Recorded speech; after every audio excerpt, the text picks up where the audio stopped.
Hello, नमस्ते. कसे आहात आपण सगळे? छान ना? मी पण मस्त आहे. आज आपले सबस्क्रायबर संतोष पाटील ह्यांची एक कॉमेंट आहे, घेऊया. जंतर मंतर बदले मी एक व्हिडिओ केला होता बघा, त्याचे खाली ते दिलेली कॉमेंट आहे. मॅम, MHTCET स्कॅमचा एक व्हिडिओ फिरत आहे, हे खरं आहे का? आणि असं असेल तर हुशार मुलांचे तसेच जे गोरगरीब मुलं आहेत त्यांना या व्यवस्थेचा फटका बसणार, मग ही परिस्थिती निर्माण होण्यास आपण जबाबदार आहोत का? आणि या परिस्थितीला तोंड देऊ शकू का? अशी परिस्थिती आणि या बातम्यामुळे मुलांचे मनात होणारा विचार असो किंवा होणारा परिणाम, आपण कृपया यावर आपले विचार स्पष्ट करावेत. हो, आपण म्हणता तर बरोबर, बरेच स्कॅम चाललेले आहेत. बाहेर येते, पेपरला येते, बातम्या येतात. आता हे पण खरं आहे खोटं आहे मला माहीत नाही आहे, पण गव्हर्नमेंट त्याच्याबद्दल बघतील, शोधून काढतील. आता ह्या परिस्थितीचा मुलांवर होणारा परिणाम हो आहे खरंच. आणि आत्ताचे मुलांना का नाही, खूप आपल्यापेक्षा जास्त स्ट्रगल करावं लागते, फेस करावं लागते. आपल्या वेळेला तसं बघायला गेलं की सोपं होतं. तुम्ही म्हणाल हो आता काय हे ना, गाड्या आहेत, आपण चालत जात होतो. आता गरम व्हायला लागला की फॅन म्हणा, AC म्हणा, सगळ्या सोयी सुविधा आहेत. आता मान्य करते मी, आपल्या वेळी सोयी सुविधा एवढ्या नव्हत्या, पण आपल्याला मेंटल पीस होतं. हे मेंटल पीस किंवा समाधान म्हणू तर आत्ताच्या पिढीला नाहीये. त्यांना आपल्यापेक्षा जास्त स्ट्रगल करावं लागते. तर कोणालाही असो, टॉप टू बॉटम प्रत्येकाला. आता तुम्हाला एक्झाम्पल द्यायचं असलं तर आता राहुल गांधींचा बघा ना. त्यांचे पुढचे आधीच्या पिढीला म्हणजे वडिलांना असेल, आजीला असेल, पणजोबांना असेल, काही स्ट्रगल करावं लागले का? नाही. ते देशाचे पंतप्रधान झाले. काही त्यांना, पण आता आपल्याला माहित आहे राहुल गांधी काय काय सगळे पापड बेलतात, काय काय करतात सगळं. म्हणजे मला काय म्हणायचं आहे, आजचे पिढीला तर कोणी असो, टॉप टू बॉटम, मी हे तुम्हाला नोन असलेले एक्झाम्पल्स देते, म्हणजे आपल्या सगळ्यांना हे दिसते. आपल्या आजूबाजूलाही आपण बघा, आपलं बघा, स्वतःच हवं ते. आपल्या आई वडिलांना कितीतरी गोष्टी सोप्या होत्या, पण आत्ताचे पिढीला चॅलेंजेस जास्त आहेत. आता पूर्वी नोकरी लागायला एवढं अवघड होतं का हो? एवढं अवघड नव्हतं. मला तरी घरी येऊन बोलवून घेऊन गेलेत. आता आहे का तशी परिस्थिती? नाहीये. म्हणजे आत्ताचे प्रेझेंट पिढीला पूर्वीच्यापेक्षा जास्त स्ट्रगल करावं लागते.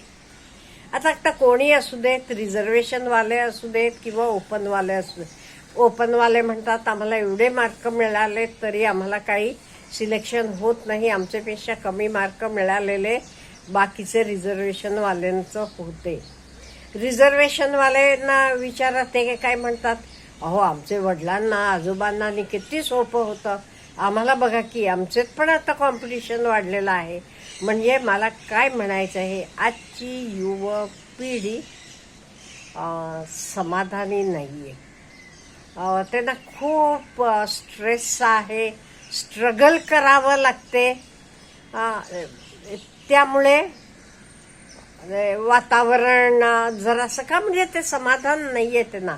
आणि समाधानी असणार तरी कसं, हाताला काम नाहीये. त्यामुळे पहिलं आपण करायला पाहिजे, प्रत्येक मुलाचे हाताला, म्हणजे मुलगा मुलगी सगळे आले, मी मूल म्हणते म्हणजे मुलगा असं तुम्ही समजून घेऊ नका. प्रत्येक व्यक्तीचे हाताला काम मिळायला पाहिजे. आता तुम्ही म्हणाल ह्याला दोषी कोण? सरकार दोषी, आई वडील दोषी, आपण दोषी, समाज, सगळेच आपण दोषी आहोत. कोणी कोणावर हे एकमेकांना ब्लेम करून चालणार नाही. का म्हणजे जास्तीत जास्त ऑपॉर्च्युनिटीज निघायला पाहिजे आणि आपलं पण म्हणजे मुलांचे असू देत, आई वडिलांचे असू देत, आपण हे जरा विचारपूर्वक वागायला पाहिजे. आता एक्झाम्पल तुम्हाला द्यायचं म्हणजे आता UPSC MPSC ह्या परीक्षेला किती लाख मुलं बसतात. UPSCला तरी 12 लाख मुलं बसतात.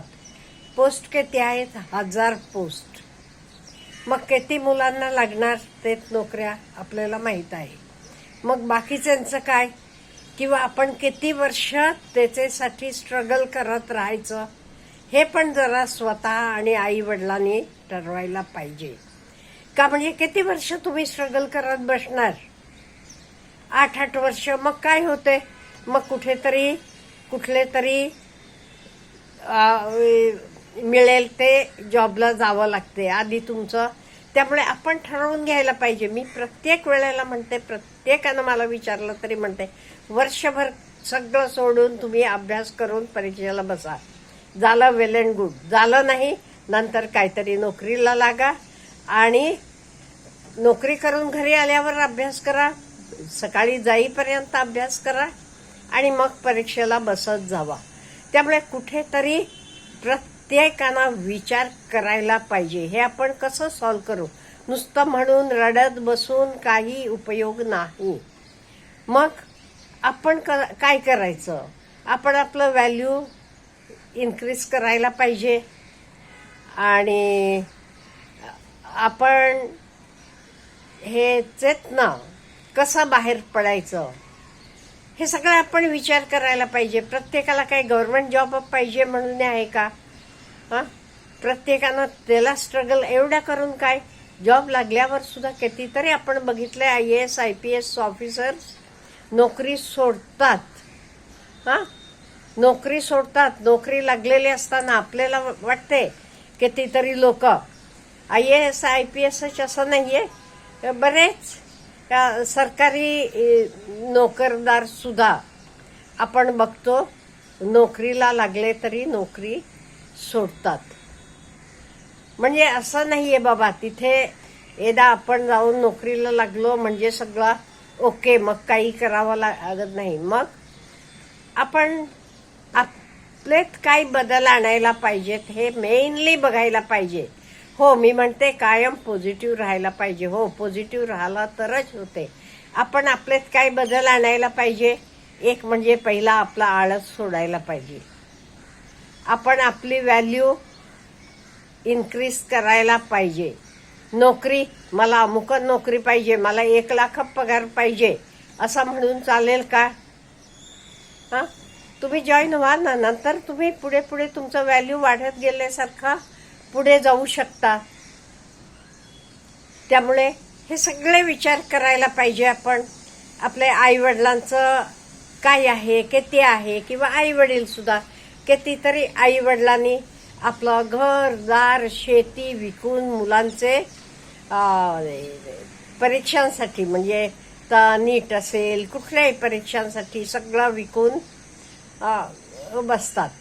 मग उद्या मुलाचं ते सिलेक्शन झालं नाही, मुलाला रागवून उपयोगाचं आहे का? तुझ्यासाठी एवढं करतो आम्ही, तुझ्यासाठी एवढं. आई वडील पण जबाबदार आहेत का? किंवा मी इंजिनियर आहे म्हणजे माझ्या मुलाला इंजिनियरच व्हायला पाहिजे, मी डॉक्टर आहे म्हणजे काही करतो डॉक्टरच व्हायला पाहिजे. हे शक्य आहे का? मुलाला इंटरेस्ट आहे नाही, त्याची एफिशियन्सी हे सगळं आपण बघायला पाहिजे का नाही? हे काही न बघता आपण पैसे खर्च करतो म्हणजे तू हे व्हायला पाहिजे. प्रत्येक गोष्ट आपल्याला विकत मिळणार नाही हे आपल्याला माहीत पाहिजे. विकत मिळणार नाही प्रत्येक गोष्ट. तुम्ही पुस्तक विकत घेऊ शकता, क्लास घेऊ शकता, पण तुम्ही शिक्षण ज्याला विद्या म्हणजे खरोखर विद्या म्हणते मी, तर विकत घेऊ शकता का? नाहीये. त्याला पण प्रयत्न चाललेले आहेत लोकांचे.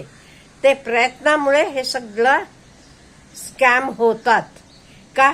माझ्या मुलाची लायकी नाही, त्याला मिळालं नाही, तरी काहीतरी करून मला सीट त्याला घेऊन द्यायची आहे, मग मी किती लाख रुपये द्यायला तयार आहे नीटचे पेपरसाठी. हे सगळं किती, म्हणजे इथे प्रत्येकाचं चुकते.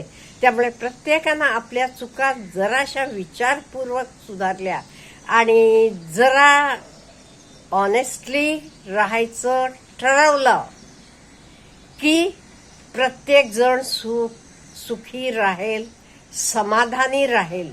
आणि हे फक्त पैसाच पूर्ण नाही. पैसा पाहिजे, आय टू एग्री, पैशाशिवाय होत नाही, पैसा पाहिजे. पण तो पैसा कसा यायला पाहिजे?